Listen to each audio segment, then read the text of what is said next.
I'm David Hepworth. Thanks for clicking this Word in Your Ear podcast, videocast, thing for which there is no name.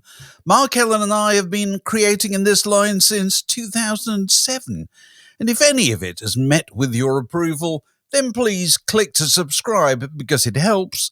Leave a comment because we like to hear from you, and maybe even consider becoming a Patreon supporter because then, well, you'll be one of us. Visit patreon.com/wordinyour-ear for details.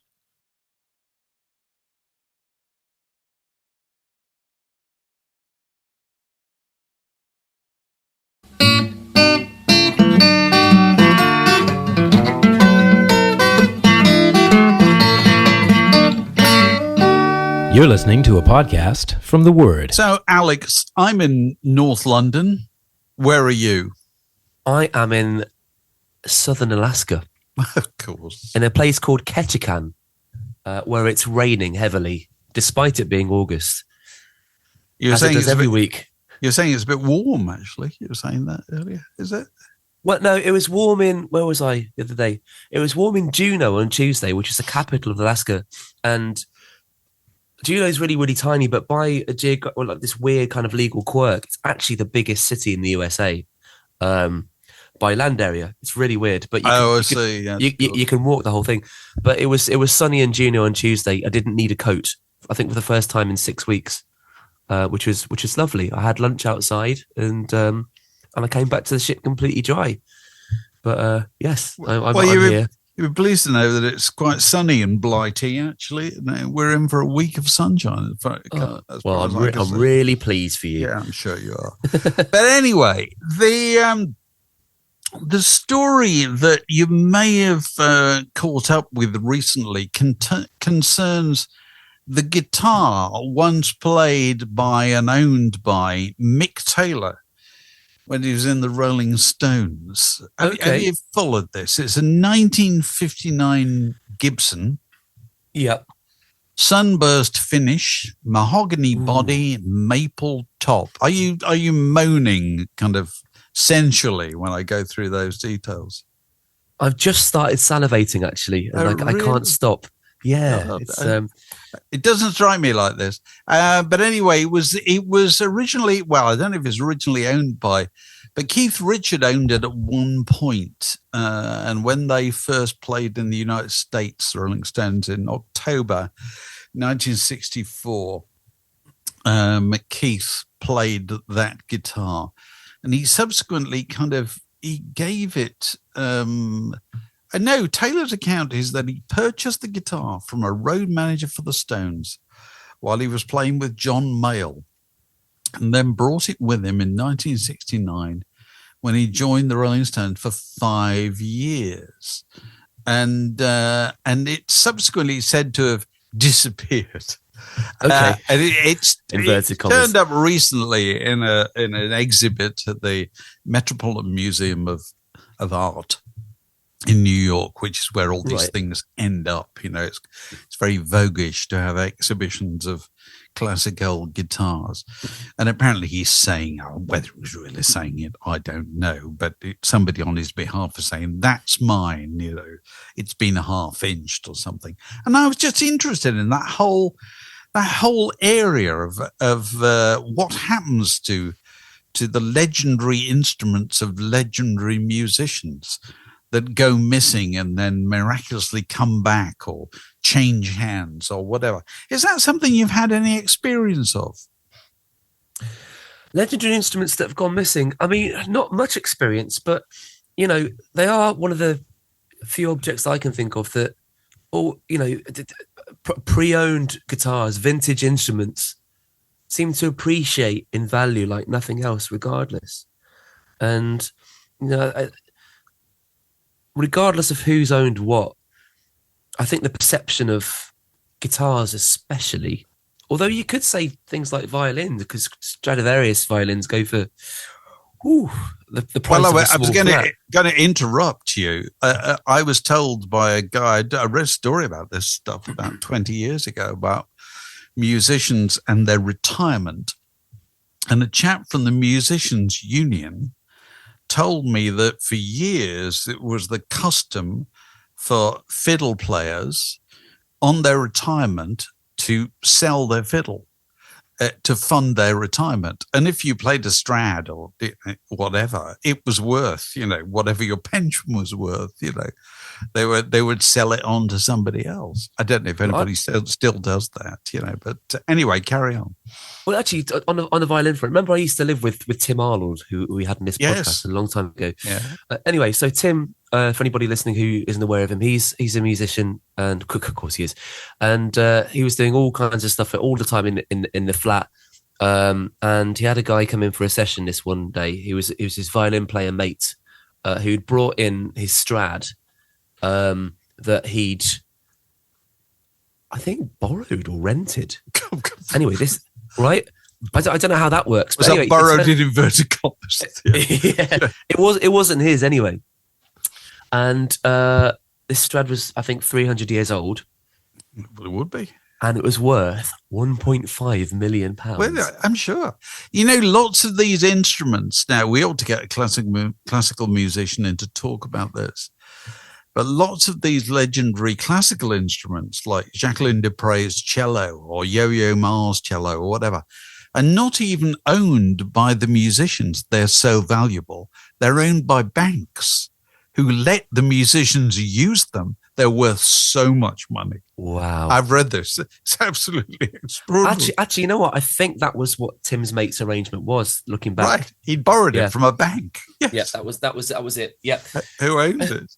Astonishing. But I'm just reading here about, I can't remember when this was,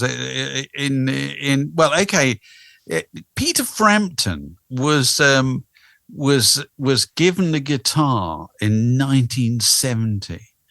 He initially borrowed it from a guy called Mark Mariana, and it was made of Honduran mahogany. You may want to stand on a square of cold lino for this, Alex. Yeah, it's kind of quick. Made of Honduran mahogany. It was light in his hands, and the neck was thin. The fretting action light, suiting his small hands. And he played it straight away, and he says, and my feet didn't touch the ground. He thought, this is the best guitar I've ever played.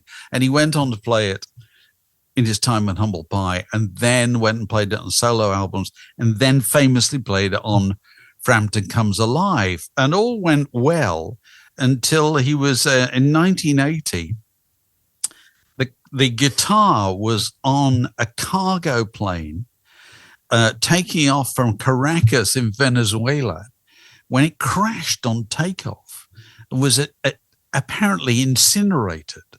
And so Peter Frampton thought, well, I'm never going to see that again. But years later, it was returned to him via various intermediaries. These things are handed back in circumstances like spy swaps at Checkpoint Charlie in Berlin or whatever. You know what I mean? Would you like to have Jimi Hendrix's white Strat or whatever, which hasn't been seen since 1967 apparently. And so that's how Peter Frampton got his Les Paul back. And the other one I wanted to ask you about, Paul McCartney's bass. His bass, yeah, which he brought out on stage, didn't he, recently, after having it handed back? Well, you see, I if I remember rightly, wasn't it found in someone's attic? That's what they always say. Somebody say, "Oh, is that what it is up in the loft?" Derek, I found a bass. I found a Hofner violin bass.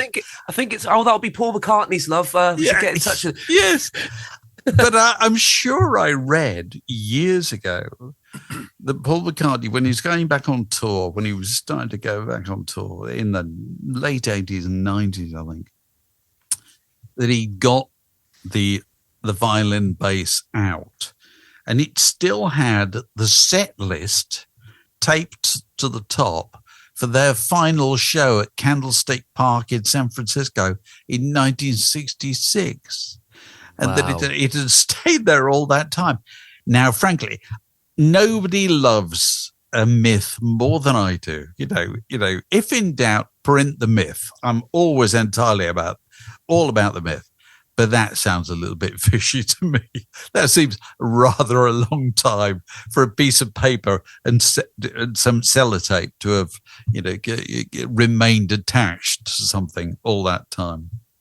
I don't know. I mean, in my experience, if you tape something to a guitar, it generally stays on the guitar because you can't be bothered to take it off. Okay. Yeah. Well, you might be right. These things they're kind of magic wands, aren't they? And therein lies the value, because I think the perception is they've conjured into being these entities, these songs that didn't exist before they were conjured, and there's some kind of magical, ethereal quality to them that isn't replicable anywhere else. And each one is completely unique because of the thing it's created. It certainly passes all understanding. Do you know the story of Jerry Garcia of the Grateful Dead? You know the story of his alligator strat? Do you know this? No, tell me. I can't believe I'm telling you stories about strat, Alex. I don't know one end of a strat from another. I know one end of a story from another. And Jerry Garcia, legendary guitar hero, a kind of smiling Buddha-like, beatific figure of adoration.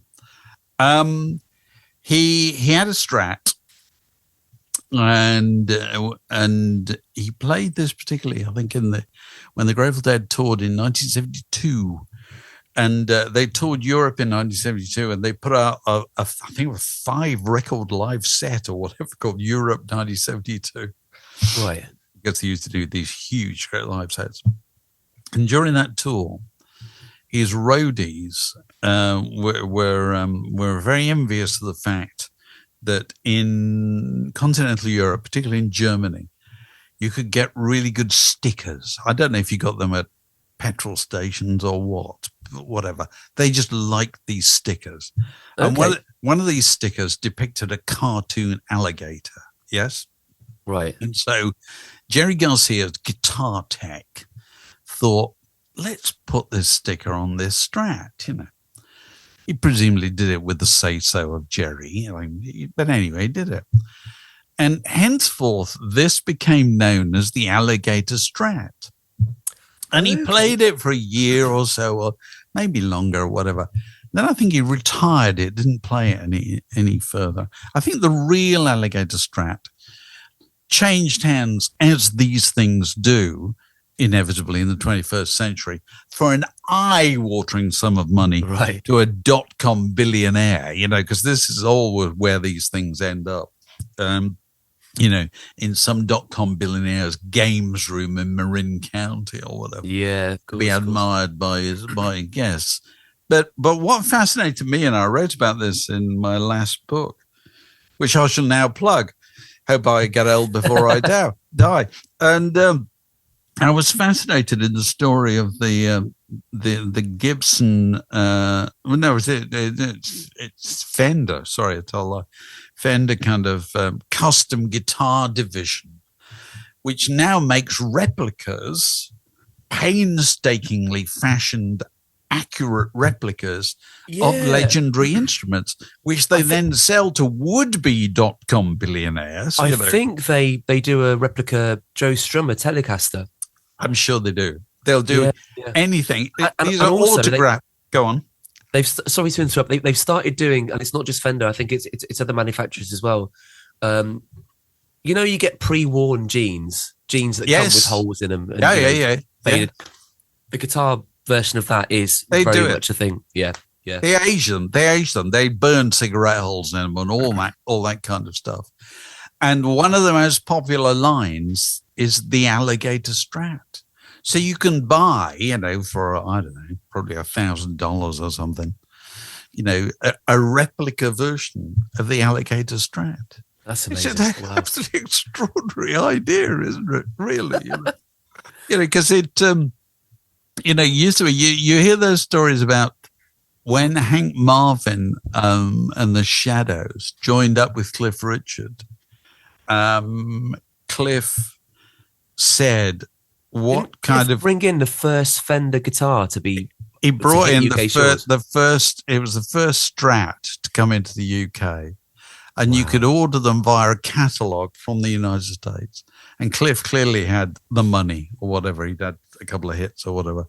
He could afford it, and so these things came all the way from Texas or California or wherever it came, and it was so legendary in the London of the early 60s that on certain occasions, Hank would take it to like the Two Eyes coffee bar in Old Compton Street or wherever, where it would be available to be looked at by awestruck disciples who would come from all over the south of England just to be in the same room as this space age thing, which of course it was, because it's the early 60s, it's the jet age, it's John F. Kennedy, it's man on the moon in this decade and all that kind of stuff. And the Strat was supposed to look like it had come from Mars, that was the idea. It was supposed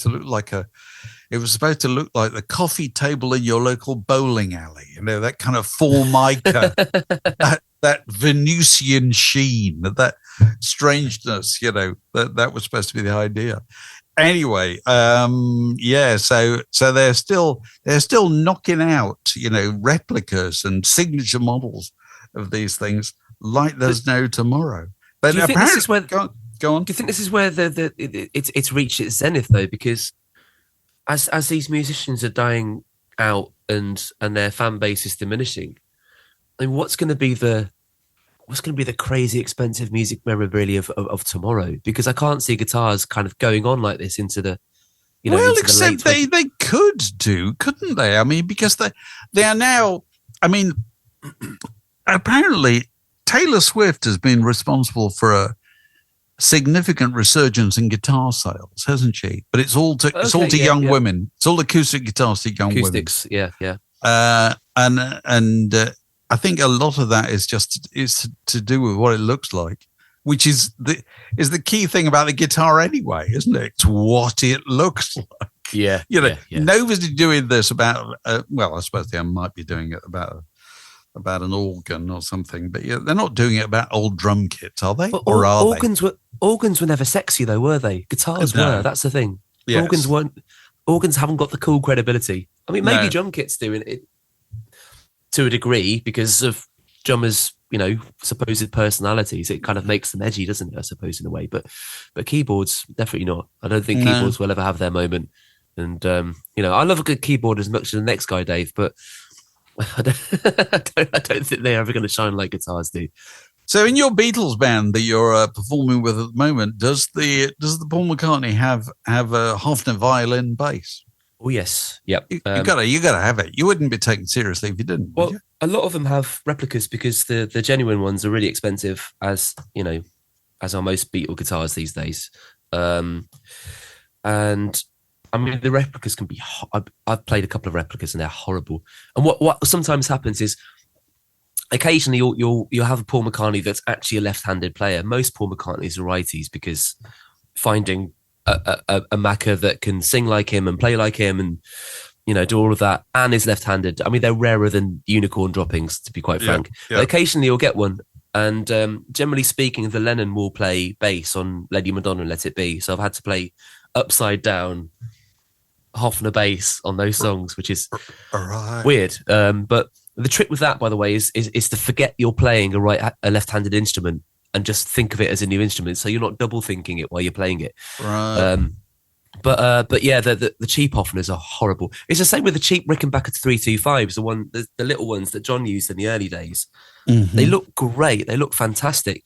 But unless you get a proper model, which cost about $2,500, I mean, I've played Chinese copies that cost $300, and you might as well be playing a wardrobe. They're terrible. Well, so that's it. That's instruments. So if anybody sees Jimi Hendrix's White Strat, which was stolen after a gig in 1967, it's apparently not been seen since. So hang on to it. Get in touch with us. Make plans for your retirement.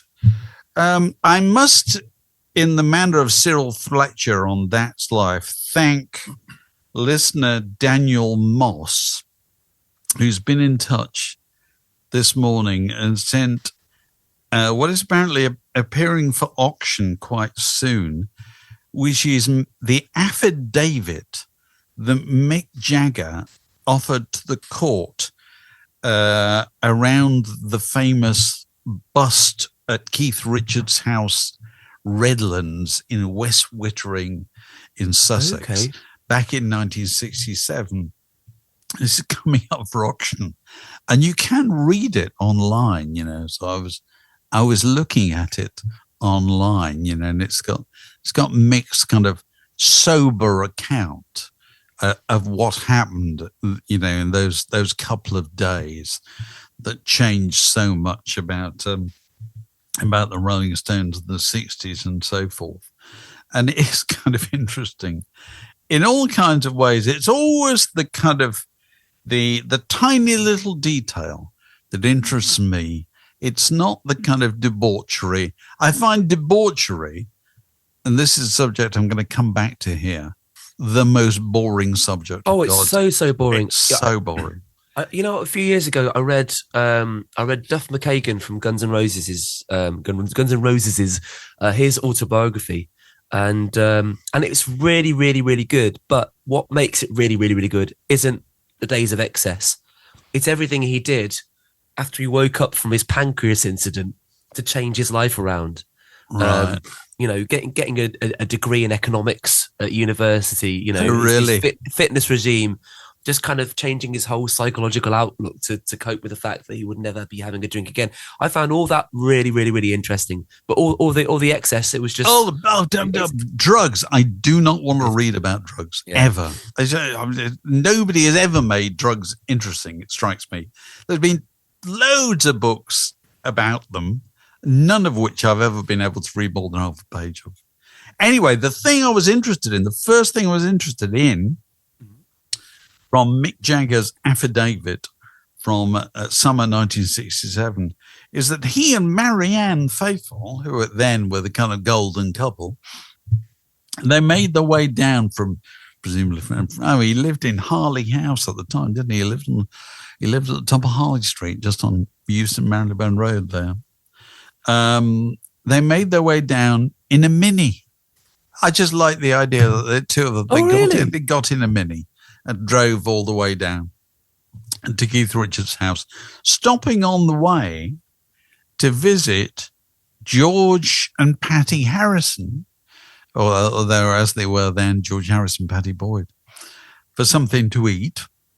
Which I thought was kind of interesting, Yes, I'll go to Keith's, but shall we call on George and Patty on the way?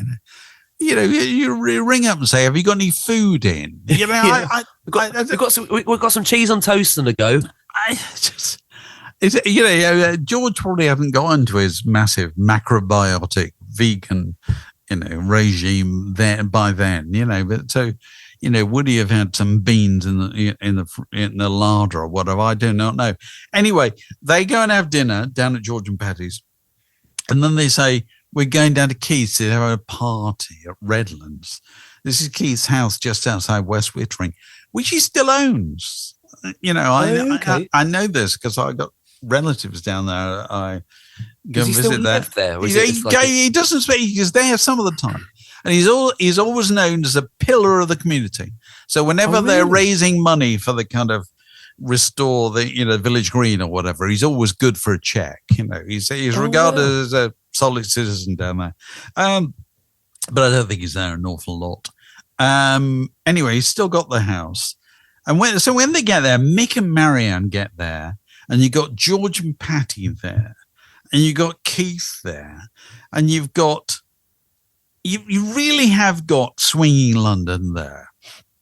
You've got Michael Cooper, photographer, the man who took the pictures on the cover of Sgt. Pepper's Lonely Hearts Club Band.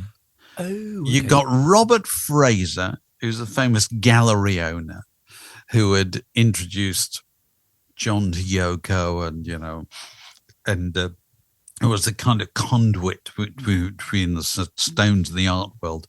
And you got Christopher Gibbs, who was the kind of the interior decorator deluxe.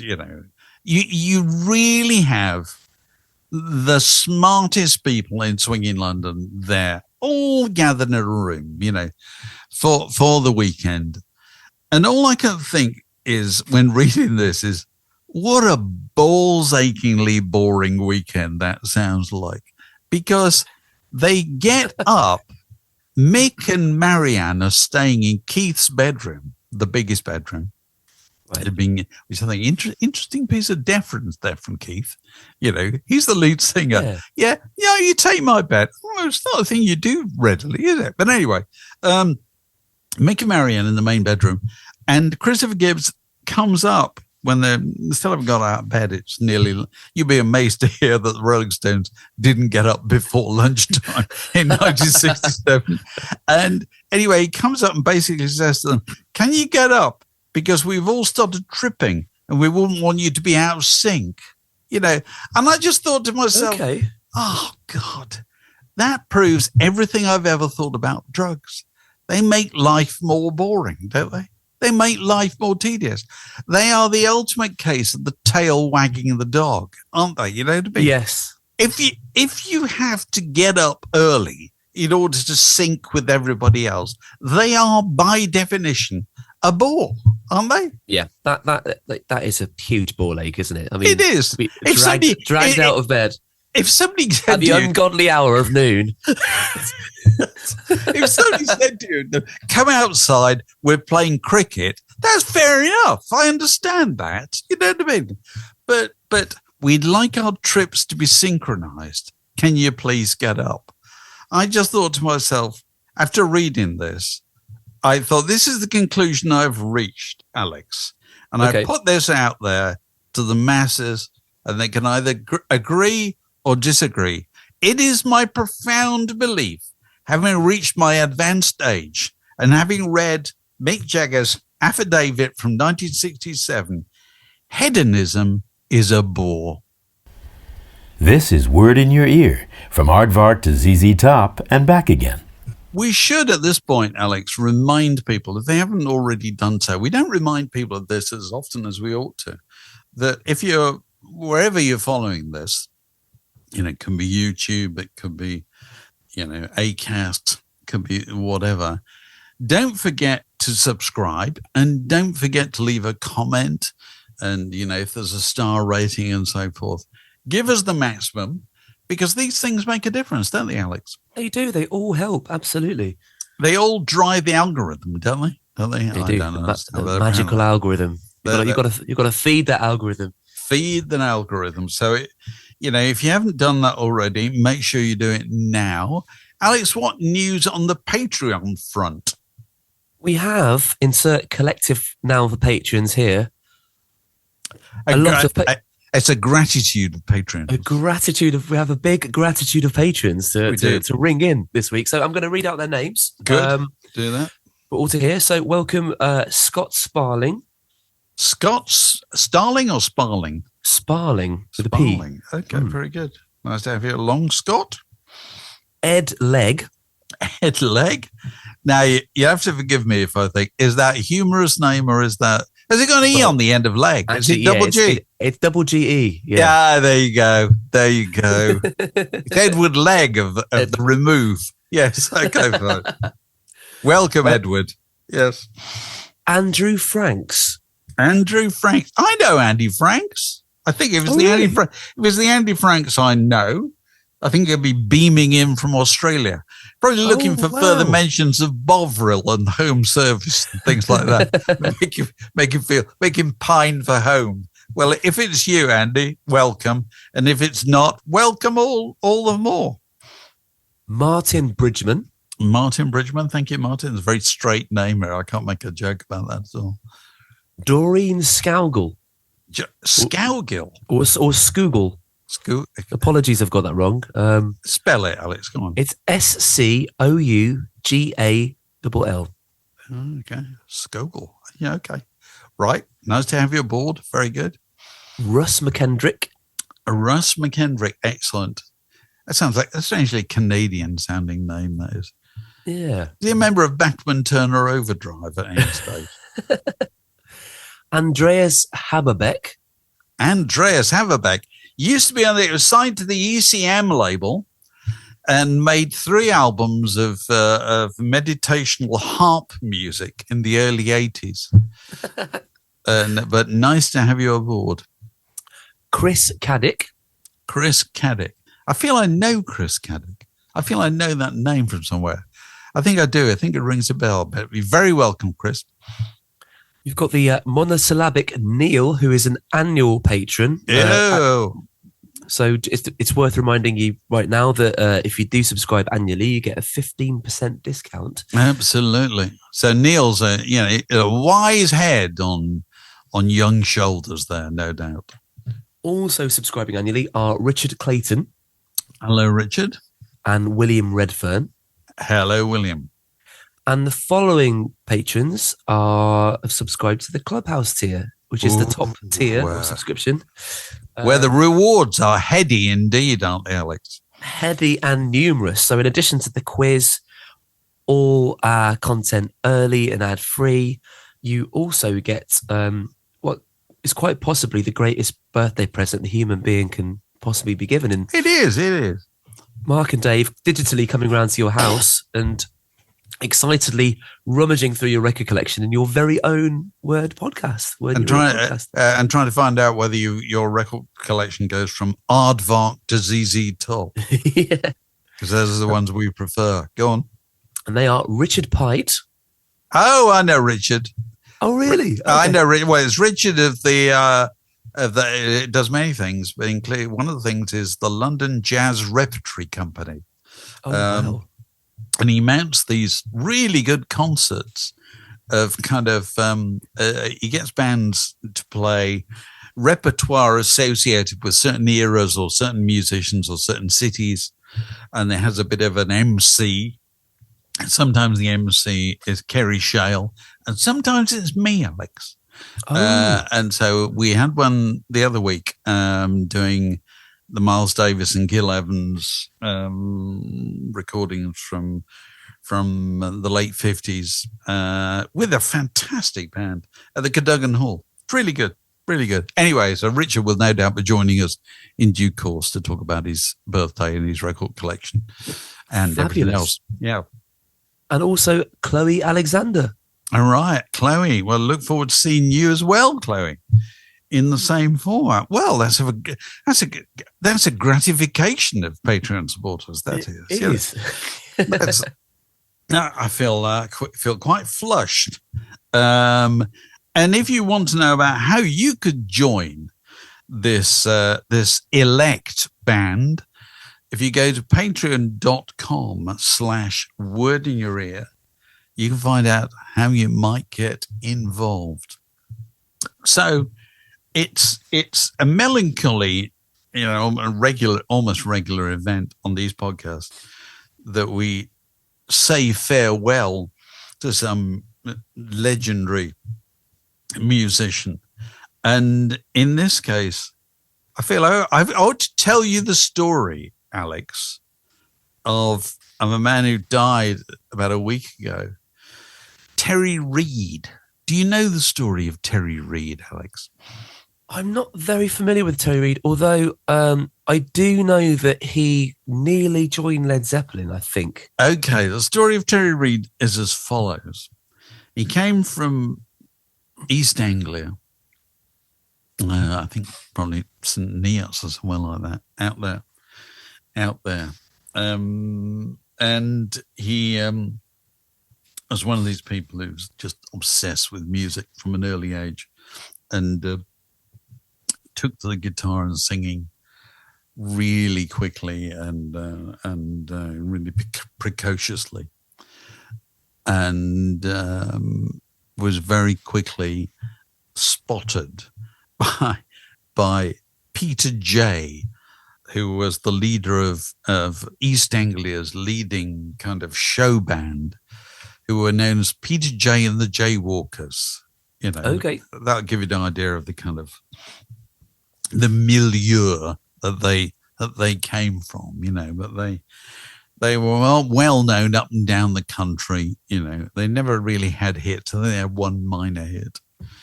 But anyway, Peter J spotted young Terry Reid when his band was supporting Peter J and the Jaywalkers, and thought, well, he can sing and he can play, and he also will presumably have thought, my God, he's very good looking, because that was the other thing about Terry Reid.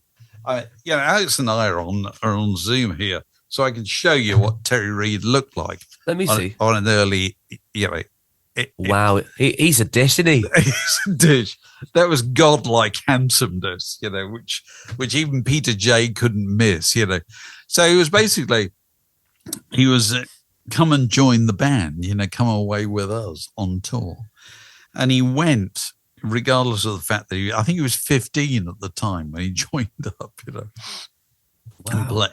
and played everywhere in Europe and so forth. And then eventually left and went out on his own as Terry Reid, and signed his manager and producer early on was Mickey Most, who'd been a very successful producer with the Animals and Herman's Hermits and Donovan, all kinds of people. But he never really had any success with Terry Reid. He couldn't really work out what to do with Terry Reid, because Terry Reid's weakness, although he could play brilliantly and he could sing brilliantly and he looked fabulous, he didn't, natural hit songs didn't roll off him at all. It just didn't happen. Anyway, Mickey Mouse was in partnership with Peter Grant, and this is pre-Led Zeppelin. And so Terry Reid's known by everybody, playing all the clubs, playing all the festivals and so forth. Terry Reid is cool, yeah. And so when Jimmy Page starts to put together Led Zeppelin, he talks to John Paul Jones, who's a fellow session man. I mean, because Jimmy Page has been to the States with the Yardbirds and has seen the New Jerusalem, which is opening up over there, which is massive, great halls full of young people who want to hear really loud rock and roll, rather excessive, and they want it to be performed by limeys with their shirts off, in a very particular kind of pre-Raphaelite homoerotic fashion, And anyway, so he recruits John Paul Jones, and then he rings Terry Reid and he says, I'm forming a band. I'd like you to be the singer. And Terry Reid says, well, that's very kind of you, but I've got a couple of tours planned. I've got my own plans and so forth. So I'm gonna pass. And wow. It's extraordinary. It's such a story. Film business is full of these stories about, the film company wanted Robert Redford to play the Al Pacino role in The Godfather. You know what I mean? Bette Davis wanted to be Scarlett O'Hara in Gone with the Wind, Whereas in the music business, it doesn't quite happen the same way, because they didn't audition in the same fashion, really. Anyway, he says, no, I don't want to do it, but I'll tell you what. I saw a band in the Midlands not long ago called, what are they called? Band of Angels or whatever, Band of Joy. I can't remember. That was Robert Plant's band, and they've got a singer, Robert Plant. I think he'd be really good. No, by the way, while you're looking, they've got a drummer as well, who, of course, was John Bonham. And so you could say that the person who formed Led Zeppelin was not Jimmy Page, was not John Paul Jones. The person who formed Led Zeppelin was Terry Reid. Terry Reid. Because he's the person who said, those two guys over there are what you want, Anyway, so when he's passed this on to Jimmy Page says about the singer, is he good looking? And Terry Reid says the thing that tells you everything about Terry Reid you could ever want to know. He said, why does that matter? Oh, quite, because he couldn't see it. Whereas Jimmy Page definitely knew it mattered. And Robert Plant definitely knew it mattered. So you can't ever think that if Terry Reid had joined Led Zeppelin, they would never have happened. They just wouldn't have done. Not in the same way. Because he just didn't have that kind of mad cockiness, you know, figuratively and metaphorically, you know, that Robert Plant had, you know. What a sliding doors moment, though. I mean, it's incredible. It's incredible. And then not long afterwards, Richie Blackmore approached him and said, "We're looking for a singer of Deep Purple." And he said, "No, I got my own things to do," you know. And that wouldn't have lasted long either. Yeah. So he goes off and he does his own thing.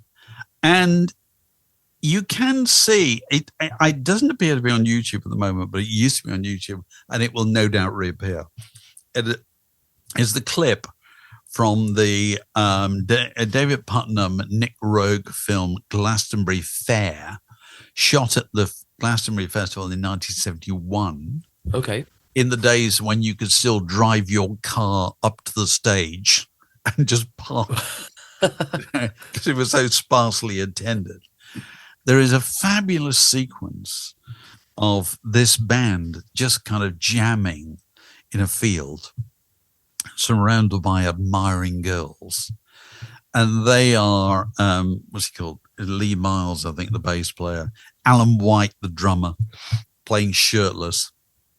David Lindley, the slide guitar player, and wearing a kind of Baker Boys cap and looking like literally the coolest looking rock star you've ever seen in your life is Terry Reid. Wow. And it's just absolutely astonishing. He just is in the full noonday of his handsomeness. And this music's just kind of rolling off him. You know what I mean? It's not great songs or anything. But if you could take the essence of what happened, of what Nick Rogue's camera captured in that field in 1971, you could show it to anybody now, all these years later, and they go, "That's it. That's classic rock and roll." You could drop it into Almost Famous. It's just absolutely astonishing to see. And he was starting to work up the songs that would be on this album called River, which came out on Atlantic. But sadly, it came out 2 years later. Why was that?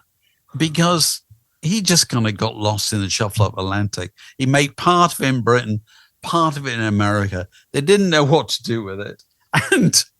And as evidenced by the fact that this is the most handsome, I've just described the most handsome man ever to draw breath and play a guitar. What do you notice about the cover of River, Alex, which I'm holding up for you at Zoom? What do you notice? It's really terrible, and it doesn't have a picture of him on it. It doesn't have it on the front, doesn't have it on the back. Why would you do that? I mean, your greatest asset. Absolutely. Well, that was just, that was the way it went. So River, if you come across it, it's a very good record. And I just noticed, actually, when I got my copy out, that it's signed inside. He signed it for me. I interviewed him about 10 years ago. He got David, All My Best to You in 1971. What a year. Love, Terry Reid. And he was over here. And so he made that record. He made another record in 1976 called Seed of Memory, produced by Graham Nash, which is a really good record.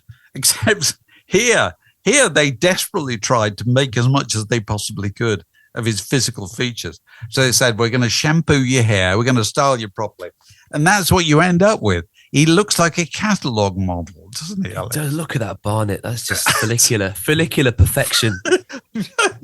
But it's not right anymore, is it, really? So, that record, and then the record company went bust, around about the same time.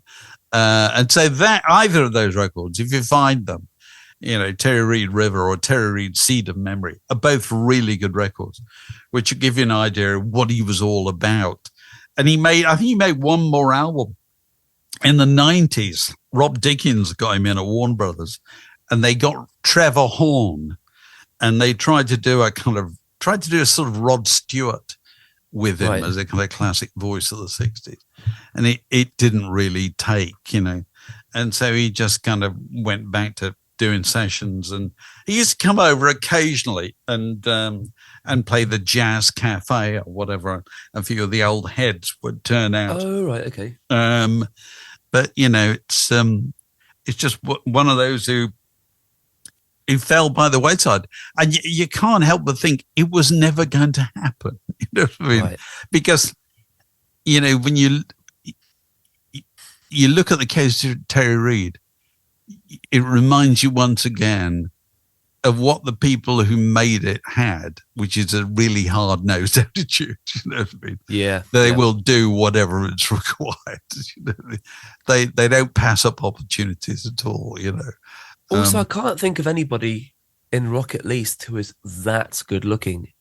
There's we've had this discussion. They always have a quirk. There's rock star handsome. Can be and too good. Handsome, no, we've had this discussion. Could Brad Pitt be a rock star? No, too good looking. No. Too good looking. You got to be slightly odd. Freddie Mercury got away with it, and he looked weird.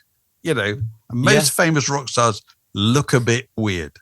Terry Reid, certainly for that at that point, looked absolutely perfect.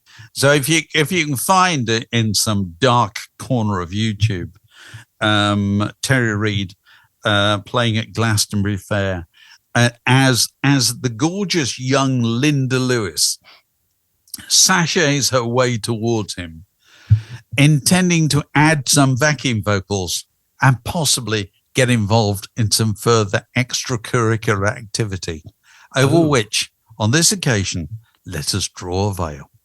This podcast was brought to you by The Word.